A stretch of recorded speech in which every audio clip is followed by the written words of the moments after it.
ये आपको on road क्या प्राइस की पड़ी थी जब आपने इसे खरीदा? ये जब मैंने ली थी ये मेरे को 3,70,000 पड़ा था। आपका जो सर्विस कॉस्ट आता है वो सर्विस कॉस्ट कितना आया था पहला, जो सबसे पहला आपने कराया था? जैसे कि उसमें कहते हैं कंपनी फ्री देती है, इसमें कुछ फ्री मिलता है? नहीं, फ्री तो सिर्फ एक्चुअली लेबर चार्ज होता है और कुछ तो फ्री होता ही नहीं, वो कहने के लिए है बस। अब मैं बोलूँगा थोड़ा सा रैप कर, तो अभी जो आप सुनोगे वो आइडियल है। अब मैं बोलूँगा थोड़ा सा रैप करने के लिए।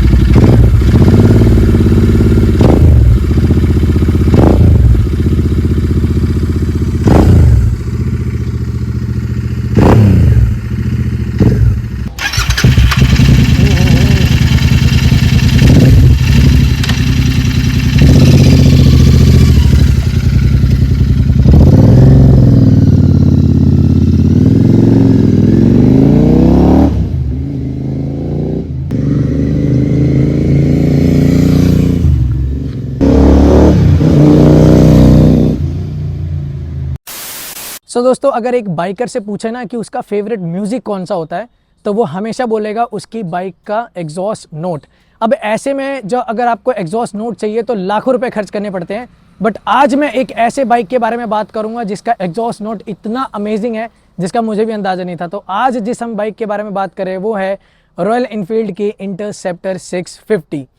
भाई मुझे नहीं लगता इस बाइक का कोई फ़ैन नहीं होगा। ये इंटरसेप्टर 650 और GT 650 ये दोनों ऐसी बेस्ट साउंडिंग मशीन है जो मतलब हर एक बंदा लेना चाहता है। अब ऐसे में अगर आप इस बाइक को लेना चाहते हो तो क्या इसकी कॉस्ट आती है, क्या खर्चा आता है और कैसी इसकी सर्विसेज रहती है, वो आज हम इस वीडियो में सारी चीज़ें बात करेंगे। तो without wasting a time video को स्टार्ट करते हैं।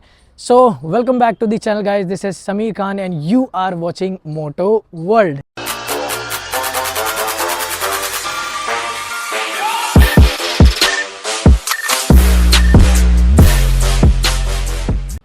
तो दोस्तों ये है हमारे सामने इंटरसेप्टर 650 और ये BS6 वेरिएंट है।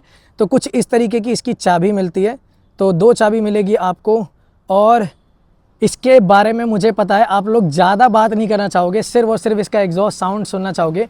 और द बेस्ट पार्ट इज़ कि इस बाइक में आफ्टर मार्केट एग्जॉस्ट लगा है गुड सेवक का, बट वो भी मैं आपको सुनाऊंगा। पर पहले थोड़ा सा इंजन स्पेसिफिकेशन की बात कर लेते हैं। तो ये जो बाइक है ये आती है पैरेलल ट्विन इंजन के साथ में। बेसिकली इसमें होता क्या है, जो 2 पिस्टन होते हैं वो सेम फायरिंग ऑर्डर में चल रहे होते हैं, जिसकी वजह से इसकी साउंड इतनी ज़्यादा तगड़ी आती है। J सीरीज़ प्लेटफॉर्म पे पूरा का पूरा ये इंजन बेस्ड है और ये इकलौता ऐसा इंजन है जिसके अंदर में से रॉयल एनफील्ड ने पहली बार वाइब्रेशन नाम की चीज़ हटा दी थी।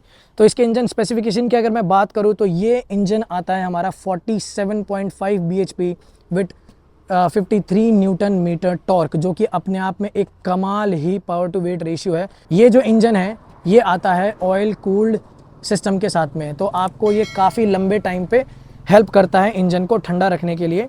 तो बाकी जो बातें हैं वो सारी चीज़ें हम पूछते हैं ओनर से। तो बुलाते हैं हम इस बाइक के ओनर को और वीडियो को स्टार्ट करते हैं जो भी आप जानना चाहते हो। सो दोस्तों शुरुआत करते हैं हम अपने इस बाइक के रिव्यू को। तो मैं स्वागत करना चाहूँगा नितिन भैया का भी हमारे चैनल पे। थैंक यू समीर भैया। तो मैं नितिन भैया आपसे बहुत सारी चीज़ें पूछूंगा इस बाइक के बारे में, क्योंकि हमारी ऑडियंस बहुत ज़्यादा जानना चाहती है इस बाइक के बारे में। तो सबसे पहले मुझे बताओ कि आपने ये कब खरीदी थी और क्या प्राइस इसका ऑन रोड पड़ा था? एक्चुअली मैंने 13 मई 2022 को लिया है मैंने बाइक ये। और बाइक इसको देखने का मतलब मीन ये समझ दो कि इस पे चलाना, इसे देखना, क्योंकि पहले लोगों को ये था कि रॉयल एनफील्ड की बुलेट लेनी है, लेकिन ये जब से ये आई मार्केट में तो ड्रीम था कि चलो इसको लेते हैं। और जब से इस पे ड्यूअल एग्जॉस्ट इसका है तो भाई मैं फ़ैन हो गया इस बाइक का कि चलो इतने कम रेंज में जो भी प्राइस है इसका उसके अंदर डबल एग्जॉस्ट मिल रहा है, तो लगा था कि हाँ भाई स्पोर्ट्स बाइक ले ली। तो बहुत बहुत अच्छी बाइक है ये, तो अभी तक का एक्सपीरियंस इसका बहुत अच्छा रहा है। तो ये कितना किलोमीटर चल चुकी है अभी तक? ये अप्रॉक्स अभी 6,600 के आसपास चल चुकी है, तो अभी इतना ही चला है फिलहाल। अच्छा, मैं आपसे यहाँ पे एक चीज़ पूछना चाहूँगा। जब आपने इस बाइक का प्लान किया होगा, ऑब्वियस सी बात है जब इंसान इस वाली बाइक कैटेगरी में घुसता है ना, इनलाइन 2 या पैरेलल ट्विन, तो उसका एक्सपेक्टेशन बहुत हाई रहता है, या फिर वो बहुत सारी चीज़ों से देख के फिर मतलब बाइक चुनता है। तो आपने इसके अगेंस्ट में कौन कौन सी बाइक देखी थी?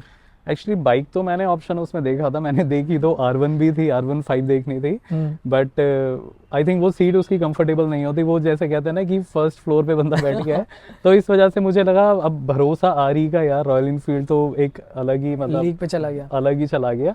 तो इसके अलावा मैंने जो बाइक देख रहा था मैं ऑप्शन में KTM भी लगा था, बट यार आरी है रॉयल इनफील्ड। नो डाउट यार, इसके ना गजब है। इसके साथ लोगों के सेंटिमेंट्स जुड़े हुए हैं, हाँ जी। और भाई इसका तो रुतबा ही अलग है। ये आपको ऑन रोड क्या प्राइस की पड़ी थी जब आपने इसे खरीदा था? ये जब मैंने ली थी ये मेरे को 3,70,000 पड़ा था, जो कि ऑन रोड मेरे को ये मिली थी, और वेटिंग काफ़ी थी पर टचवुड बहुत जल्दी मुझे ये मिल गई, थोड़ी सी रिक्वेस्ट करने के बाद, तो 370 मेरे को ये ऑन रोड पड़ी थी। मैं आपसे ना सबसे पहला सवाल पूछना चाहूँगा, आपने इससे पहले कौन सी बाइक चलाई थी? इससे पहले मेरे पास थी एवेंजर 150 स्ट्रीट ब्लैक कलर, वो भी मैंने ऐसे ही, एक्चुअली वो पूरी ब्लैक थी, तो मैं ब्लैक का शौकीन हूँ यार, ये कलर चाहे मेरे आप कपड़े देख लो, लेकिन यस मैं कभी भी इसके साथ चलता हूँ तो पूरी मैचिंग करके चलता हूँ, black shoes, black trouser and. चलो जी, तो जब आपने 150 सीसी सेगमेंट से एकदम 650 सेगमेंट पे जंप किया, तो क्या क्या एक्सपीरियंस, मतलब एक इनिशियल इंप्रेशन होता है वो कैसा था आपका? यार रॉकेट थी फीलिंग तो इसे चलाने के बाद, पर यस जब आप इसे चलाते हो आपको एक एक्चुअल में एक बहुत ही अलग एक्सपीरियंस मिलता है। सी 150 से सीधा 650, तो आपका जो क्लच छोड़ने का टाइमिंग था पहले या कुछ था, इसे हल्का सा छोड़ते हैं ये तो रॉकेट बनने को तैयार हो जाती है, तो एक मतलब एक्सप्लेन करना ही बहुत बहुत मुश्किल है इस चीज़ को, बट यस का जो एक्सपीरियंस है चलाने का यार माइंड ब्लोइंग, मतलब गजब है, तो क्या कहने इसके बस। भाई नो डाउट ये मेरी पर्सनल फेवरेट है, और इसकी स्टोरी बड़ी इंटरेस्टिंग है, मैं कैसे इन भाई से मिला तो वो आप मेरे दूसरे चैनल पे जाके देख लेना, सब आपको पता चल जाएगा। बट फिलहाल हम इसी की बात करते हैं, और मुझे पता है आप लोग में से बहुत लोग चाह रहे होंगे कि कब मैं इसको स्टार्ट करूँ और कब इसकी आवाज़ सुनाऊँ। डेफिनेटली सुनाऊंगा भाई, बस थोड़ा सा सब्र करो। बट पहले तो इसके बारे में जान लेते हैं। तो सबसे पहला सवाल जो हम इंडियन का होता है, कितना देती है? कितना देती है? सैलरी खाने को देती है यार ये। एक्चुअल में इसकी जो एवरेज है अप्रोक्स 15 to 16 है, पर यस अगर आप थोड़ा सा इसको स्ट्रेच करते हो, खींचते हो, तो ये और डाउन जा सकती है, जो कि मेरे साथ हुआ है।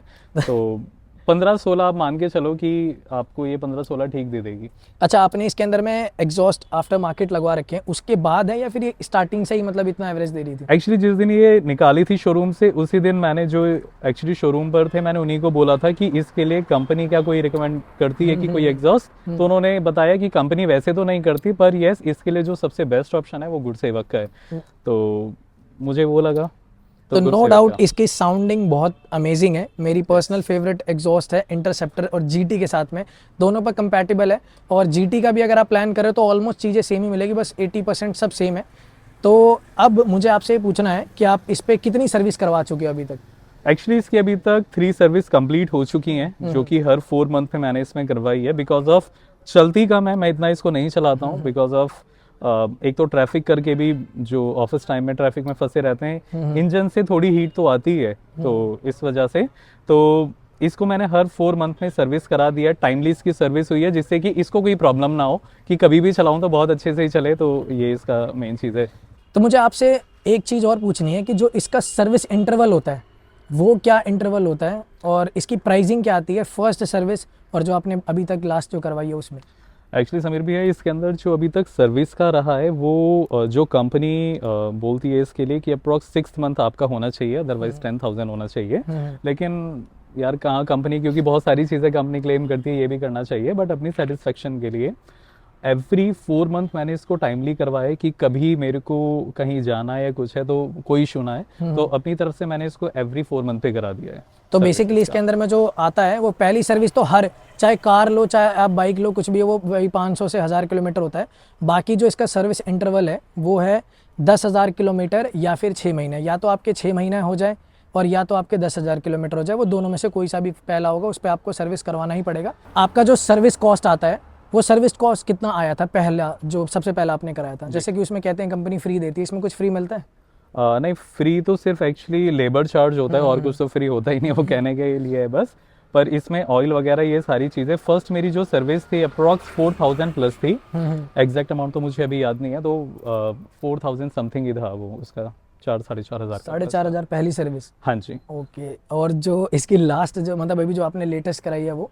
इसकी जो हर सर्विस है वो आपकी 4 और 5 के अंदर ही आएगी। कोई भी आप इसकी सर्विस करा रहे हो, कोई भी चीज़ इसकी अलग से नहीं होगी कि कुछ कम में होगा।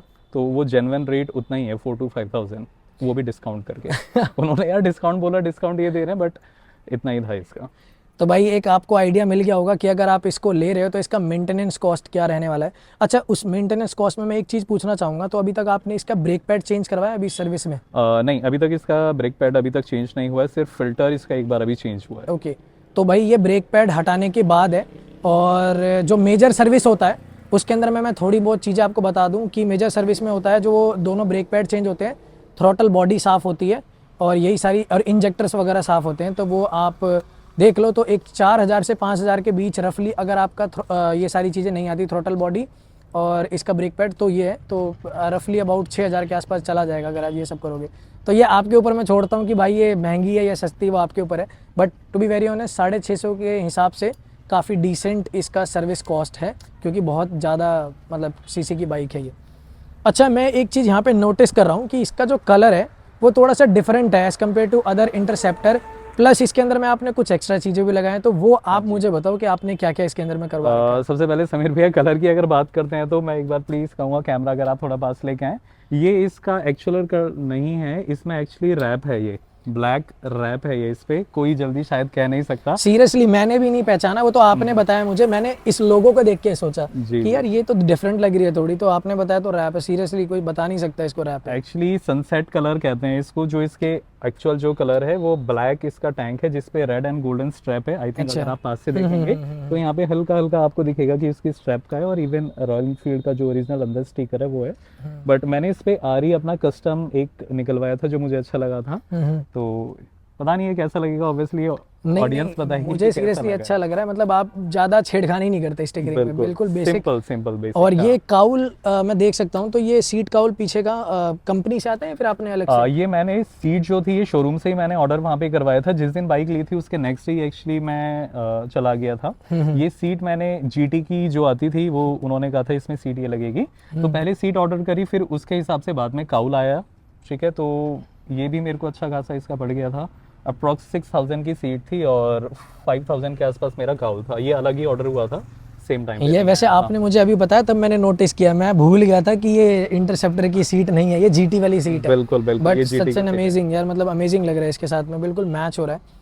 और ये मैं पूछना चाहूँगा, ये आपका कंपनी से ही आता है या फिर ये आपने अलग से लगाया? नहीं, ये सब ओरिजिनल है। मैंने इसमें किसी भी तरह का इसमें कोई भी आफ्टर मार्केट नहीं लगवाया है। ये सब हैंडल बार और इसका ये कंपनी से, ये इसमें कोई चेंजेस नहीं है, ये सारा ओरिजिनल है।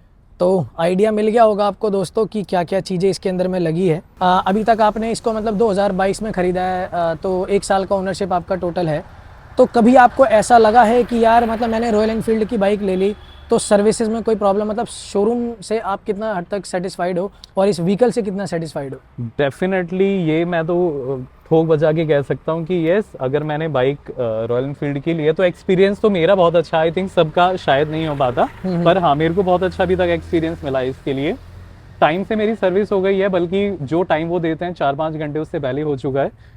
तो अच्छा एक्सपीरियंस है मेरा फ्रॉम शोरूम साइड सर्विस की तरफ से, तो वो मेरा बहुत अच्छा रहा है टाइमिंग के लिए। मुझे एक चीज़ जाननी थी कि इस वाला जो मॉडल है ना, मैंने सुना है, मुझे नहीं पता, बट अब ये आप ज़्यादा अच्छे तरीके से बता पाओगे। बहुत सारी वीडियोस आती है कि जो इंटरसेप्टर है या फिर जीटी है उसके अंदर में ना फ्रंट के कोन सेट में एक प्रॉब्लम होती है कि वॉबल करता है हाई स्पीड जाने पे। तो वैसे मैंने सुना था कंपनी ने रेक्टिफाई कर दिया, तो क्या आपके वाले में ये ऐसा है इशू?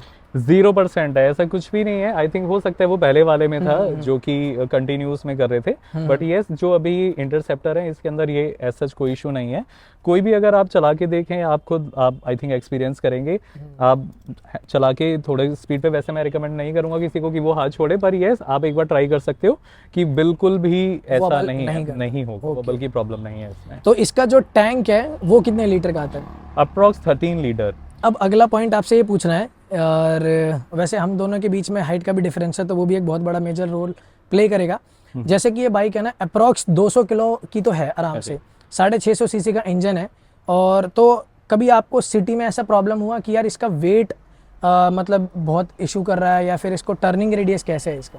एक्चुअली इसमें अगर ये बात करें कि मेरे लिए कंफर्टेबल है या कितनी हाइट का बंदा इसको आराम से इजीली इसको चला सकता है, इसके लिए आई थिंक जैसे मेरी हाइट है तो मैं तो वैसे चला लेता हूँ, पर हाँ कभी कभी प्रॉब्लम आती है, कभी नैरो रोड या कुछ है तो वहाँ थोड़ा सा इशू आ सकता है वहाँ पे, और टर्निंग के लिए कई बार हो जाता है कि लंबा थोड़ा टर्न सा लेना वो पड़ता चीज़ है। का इशू आ जाता है। तो इसमें जो हीटिंग इशू है वो ऑब्वियस सी बात है थोड़ा बहुत तो आएगा, इतना बड़ा इंजन है तो मैनेजेबल है, या फिर मतलब ऐसा होता है कि यार बहुत ज़्यादा हो जाता है, बर्दाश्त के बाहर है?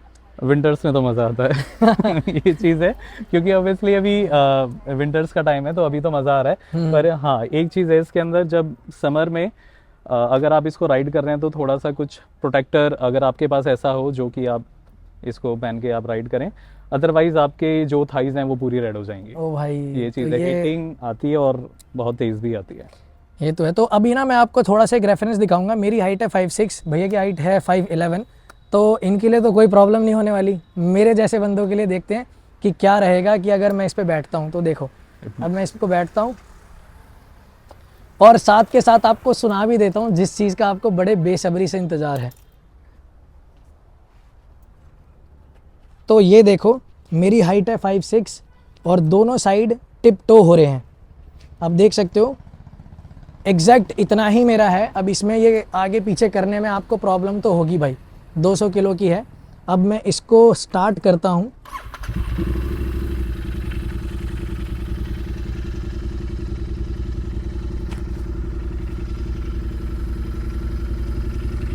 तो ये इसका है आइडियल आवाज़।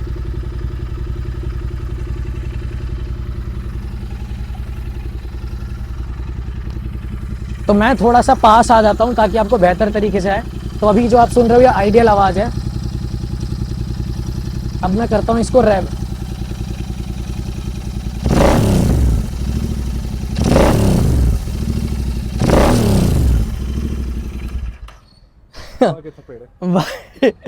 जो आवाज़ इसकी आई है मैं बता नहीं सकता, सीरियसली जस्टिफाई नहीं है, माइक में आपको समझ नहीं आया होगा, अमेजिंग है।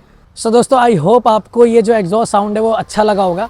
वैसे तो माइक जस्टिफाई नहीं कर सकता, एक फ्लाई बाय आपको वीडियो के एंड में ज़रूर मिलेगा। तो बात करते हैं कि अगर आपको ऐसी आवाज़ चाहिए तो उसके लिए कितना पैसा खर्च करना पड़ेगा और ये कौन सा साइलेंसर है। तो बता दो भैया आप कौन सा ये एग्जॉस्ट है? समीर भाई ये गुरु सेवक का एग्जॉस्ट है, ड्यूल एग्जॉस्ट, जो कि अगर कॉस्ट करेगा ये मैंने 22,000 का लगवाया था, ये 1 साल हो चुका है इसको। ओके। और मे बी अब शायद थोड़ा सा और ये कॉस्टली हो चुका है, क्योंकि 2-3 तरह के थे, पर ये मेरे को ज़्यादा बेटर लगा क्योंकि इसमें बेसी साउंड है, तो बहुत अच्छा ये साउंड देता है कि कानों में तो चुभेगा नहीं। सीरियसली तो बहुत एक ये कानों में बिल्कुल अच्छा। मुझे ये जानना है, बहुत लोगों का कंसर्न रहता है कि जैसे इस पे चालान तो डेफिनेटली कटना ही कटना है, हाँ जी, बहुत लाउड है। अब पता नहीं आप लोग कितना समझ पाए, बट सच में बहुत लाउड है। तो इसमें डीबी किलर का ऑप्शन आता है? बिल्कुल डीबी किलर आता है इसके अंदर, बट वो मैंने निकाला हुआ है। पर एक ये भी चीज़ है, अगर चालान भी तब होगा ये कि अगर आप ऑब्वियसली पुलिस वालों के सामने अगर इसको रेव कर रहे हो, तो मैं बहुत डिसेंट तरीके से ही चलाता हूँ, तो टचवुड अभी ऐसी कोई प्रॉब्लम नहीं आई है। अच्छा, लो आरपीएम पे इतना पता नहीं चलता तो इस वजह से आप बच जाते हो। वो पुराना तरीका क्लच दबा लो ये चीज़ है। तो ये देख लो, ट्रिक है वैसे इसकी। जी, तो अब मुझे आपसे ना लास्ट सेक्शन पूछना है, ज़्यादा वीडियो को लंबा नहीं खींचेंगे।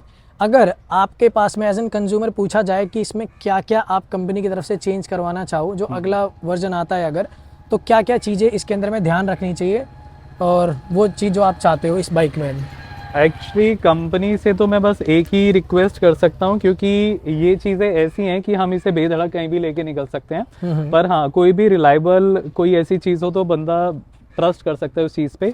मेरे को कंपनी से एक इशू, इसका सिर्फ एक रिक्वेस्ट कह सकता हूँ कि जो इसमें टायर है अगर वो ट्यूबलेस होता तो बहुत बंदा बेफिक्र होके इसे कहीं पे भी लेके चल सकता था। यार ये तो मैं शॉक्ड हूँ वैसे, क्योंकि मुझे अंदाज़ा नहीं था कि ये ट्यूबलेस नहीं है। मेरे को लगा था मतलब ये ट्यूबलेस ही है, तो ये ट्यूब वाली है। यस, ये ट्यूब वाली है, तो ये थोड़ा सा कंसर्न अगर कंपनी इसके बारे में दे कि इसमें ट्यूबलेस आ जाए, तो हम लोगों को भी शायद जो इसको चला रहे हैं उनको भी शायद वो चीज़ प्रॉब्लम नहीं आएगी, टेंशन फ्री रहेगा आदमी। तो भाई जिस दिन पंचर होगी उस दिन तो बुरा हाल हो हालत जाएगा, खराब हो जाएगी कि क्या करें अब इसको। अभी तक हुई है एक बार भी पंचर? नहीं, अभी तक ऐसा नहीं हुआ और भगवान ना करे कभी ऐसा हो। भाई सीरियसली ना हो तो ही बेहतर है ये। जी।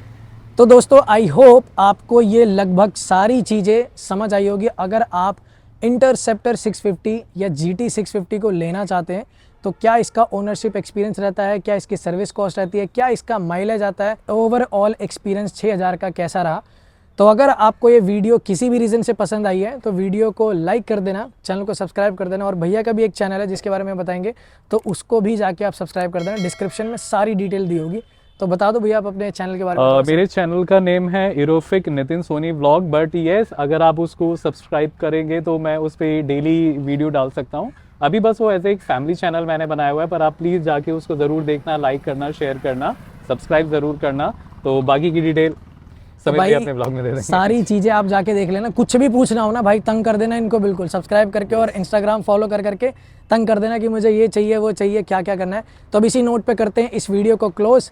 तो अब आपको पता ही क्या करना है, चैनल को सब्सक्राइब कर देना है और ज़रूर एक अच्छा सा कमेंट करके बताना कि क्या क्या चीज़ आपको लगा, और अगर कुछ छूट गया है तो वो भी पूछ लेना, ताकि हम आने वाली बाइक्स में और बेहतर तरीके से उनको कवर अप कर पाएँ।